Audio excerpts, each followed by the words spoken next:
বিগত 22শে এপ্রিল যখন কাশ্মীরে পহেলগাঁও পর্যটকদের উপর নৃশংসভাবে তাদের উপর অত্যাচার করা হলো এবং বহু মানুষের প্রাণ গেল, তার বিরুদ্ধে আমরা যারা বিভিন্ন গণতান্ত্রিক প্রগতিশীল সংগঠন সঙ্গে সঙ্গে তার প্রতিবাদ জানাই এবং অবিলম্বে এই বর্বর হত্যাকাণ্ডের বিরুদ্ধে পুরো দেশবাসীর কাছে সোচ্চার হওয়ার আবেদন জানাই এবং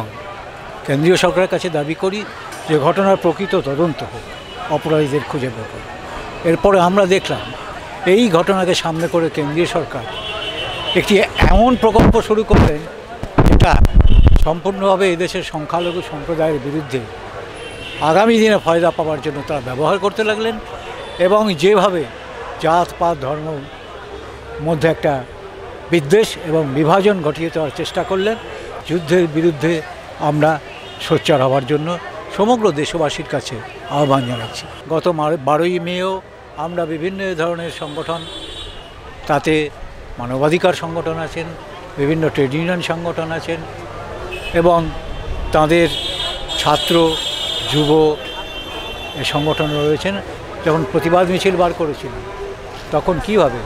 বিজেপির নেতৃত্বে মৌলালির মোড়ে সেই মিছিলের উপর হামলা করা হয়েছিল। এভাবে জনগণের গণতন্ত্রের আকাঙ্ক্ষাকে যুদ্ধ উন্মাদনা এবং যুদ্ধ উন্মাদনাকে ভর করে যেভাবে জাত পাত ধর্ম নির্বিশেষে আক্রমণ করা হচ্ছে তার বিরুদ্ধে সোচ্চার হবার জন্যই আজকে আমাদের এই অভিযান। যে মধ্য ভারতে